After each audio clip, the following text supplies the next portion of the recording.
नमस्कार किसान भाइयों, किसान साथियों। गन्ना फसल अब जो पछेती फसल है वो भी 5-6 फुट की हो चुकी है और जो अगेती है वो तो काफी ऊपर जा चुकी है। गन्ना बंधाई का समय है।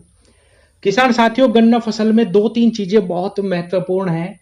जब हम गन्ने की बुआई करते हैं तो जमाव, जड़ों का विस्तार, जिससे हमारा जो कल्ला है जड़ों का वो बहुत ज्यादा विकसित हो और फुटाव ज्यादा हो, जिससे हमें एक अच्छी पैदावार गन्ना फसल से मिल सके।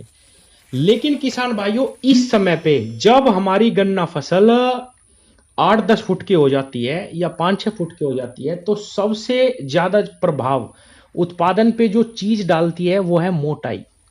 अगर हमारी फसल, जो गन्ना फसल है, वो मोटी हो जाए, उसमें वजन अच्छा आ जाए, तो किसान साथियों निश्चित रूप से हम एक अच्छा उत्पादन गन्ना फसल से ले सकते हैं। किसान भाइयों, बेसल डोज में हम बहुत सारी चीजें डालते हैं, लेकिन इस समय पे कोई अगर ऐसी स्प्रे गन्ना फसल में लग जाए जिससे हमारा जो गन्ना है वो मोटाई पे चल जाए, उस पे कलर आ जाए, उसकी पत्तियां चौड़ी हो जाए, फोटोसिंथेसिस जो है वो ज्यादा करने लगे गन्ना, तो भी हम एक बहुत अच्छा उत्पादन ले सकते हैं। और किसान साथियों, आप सब जानते हैं कि खादों की बहुत ज्यादा महंगाई है बाजार में। स्प्रे के माध्यम से हमें जरूर अपनी फसल को खाद देने चाहिए। स्प्रे में जो हम खाद देते हैं किसान साथियों, एक तो पौधा उसको बहुत जल्दी अवशोषित करता है और हमारी जो कॉस्टिंग है वो भी बहुत कम आती है। किसान भाइयों, लागत बहुत कम आती है। अच्छा, एक चीज और मैं बताऊं, बहुत सारे मेरे किसान भाई समझते हैं कि स्प्रे के माध्यम से दी गई खाद ज्यादा काम नहीं करती। किसान साथियों, बिल्कुल इसका विपरीत है। अगर आपकी फसल स्वस्थ है, जड़ों का अच्छा विकास आपकी फसल ने किया है, तो निश्चित रूप से अगर आप उसमें स्प्रे लगाएंगे तो जमीन में डाले गए खाद से भी ज्यादा काम करती है स्प्रे। क्योंकि स्प्रे लगते ही तुरंत पौधा भोजन बनाना स्टार्ट कर देता है और जो भी हम स्प्रे लगाते हैं वो बहुत ही तेजी से हमारे पौधे में फैलती है और बहुत ही जल्दी उसका रिजल्ट आता है। तो किसान साथियों, स्प्रे के माध्यम से हमें ज़्यादा से ज़्यादा खादें देने का प्रयास करना चाहिए ज़मीन की बजाय। उससे हमारी ज़मीन भी बचती है, उसकी जो फर्टाइल क्षमता है वो ख़राब नहीं होती रासायनिक खादों से ज़्यादा। तो किसान साथियों, आज मैं आपको एक कम्बिनेशन बताने वाला हूँ जो इस समय में सबसे ज़्यादा मोटाई पे काम करेगा। किसान साथियों, एनपीके जो हमारे खाद होते हैं, वाटर सॉल्युबल खाद, उनका प्रयोग हमें समय समय पर करते रहना चाहिए। उसमें सबसे ज्यादा इस समय पे मोटाई पे जो काम करेगा वो है 13-0-45। अब मैं 13-0-45 ही क्यों रिकमेंड कर रहा हूं किसान साथियों, क्योंकि ये जो 13% नाइट्रोजन है और इसके अंदर फास्फोरस नहीं है, इसका भी मैं कारण बताऊंगा। फास्फोरस हम क्यों नहीं ले रहे। और किसान साथियों, इसमें पोटास है 45%। किसान साथियों, अगर हम इस स्प्रे का इस टाइम पे प्रयोग करते हैं तो ये किसी भी प्रकार का अनाज वाली फसल है उसके आकार को बढ़ाता है, फलों और जितने भी फल हैं उनके वजन को भी बढ़ाता है।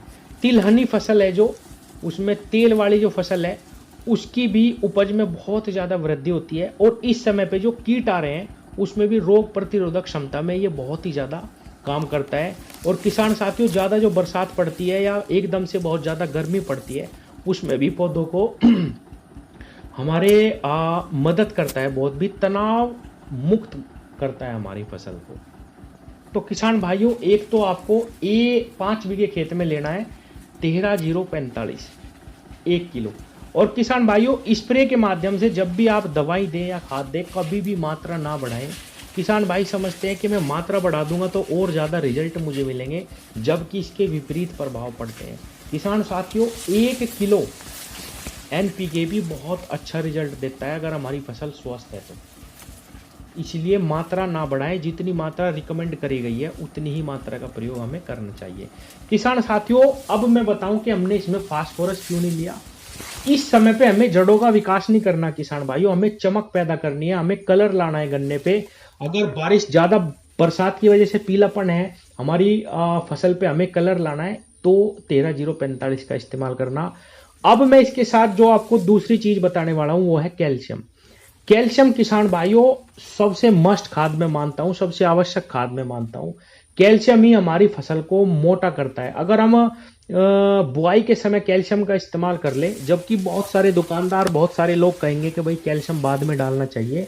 किसान साथियों, आप बुआई में कैल्शियम डाल के देखिएगा, बहुत ही मोटा पौधा निकलेगा, बहुत ही जल्दी ब्याज शुरू हो जाता है। और किसान साथियों, बुआई के बाद सीधा आप 70 दिन 80 दिन के बाद ये स्प्रे लगाइए किसान भाइयों।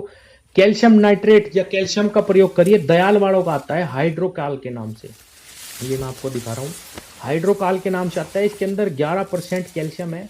कैल्शियम अब बहुत महंगा है, अगर आप जमीन में डालना चाहे 1500-1600 रुपए का 25 किलो का बैग आता है, बहुत महंगाई है। अगर आप इसका इस्तेमाल करेंगे, इस स्प्रे का इसके साथ, तो बहुत ही सुंदर, बहुत ही ज़बरदस्त रिजल्ट इस स्प्रे के इस टाइम पे हमें मिलेंगे, जो मोटाई और वजन पे काम करेंगे। जो हमारा पोटाश है वो भी मोटाई पे ही काम करता है किसान भाइयों, चमक पे काम करता है, और ये भी। और इसके साथ हमने नाइट्रोजन लगा दिया, तो एक तरह से ये कैल्शियम नाइट्रेट भी हो गया और पोटाश भी हो गया इसके साथ। बहुत तीनों ही चीज जो है बहुत ही जबरदस्त कॉम्बिनेशन है किसान भाइयों। तो किसान साथियों, 11% इसमें कैल्शियम है।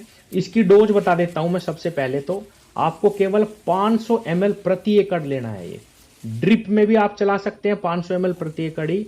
और अगर आप स्प्रे कर रहे हैं तो सबसे अच्छी मात्रा तो मैं बताऊं 1 ml प्रति लीटर। मान लीजिए 20 लीटर की टंकी है तो 1 ml लेना है। 1 ml का मतलब 20 लीटर में 20 ml हो गया। 1 बीघे में 2 टंकी होगी, 40 ml हो गया, तो प्रति एकड़ 400 ml की एवरेज आती है। यानी 400 से 500 ml हम कैल्शियम ले सकते हैं। और 1 किलो लेना है हमें 13,045। बहुत ही जबरदस्त, सभी प्रकार की फसलों पे इनका इस्तेमाल कर सकते हैं। आपका चाहे कोई बाग हो, बनाना, पोमीग्रेनेट, एप्पल, ग्रेप्स, गवावा, कोई भी आप सभी तरह की फसलों पे लगा सकते हैं। वेजिटेबल है जितनी हमारी, टमाटर, मिर्च, बैंगन या कॉलीफ्लावर, किसी भी चीज की फसल पे हम लगा सकते हैं। हाँ, थोड़ी सी मात्रा अगर आप कम कर लेंगे तो और भी अच्छा है, जैसे 300 ml तक रख लीजिए अगर आप सब्जी वर्गीय फसल पे, बस केवल इतना ही ध्यान करना है।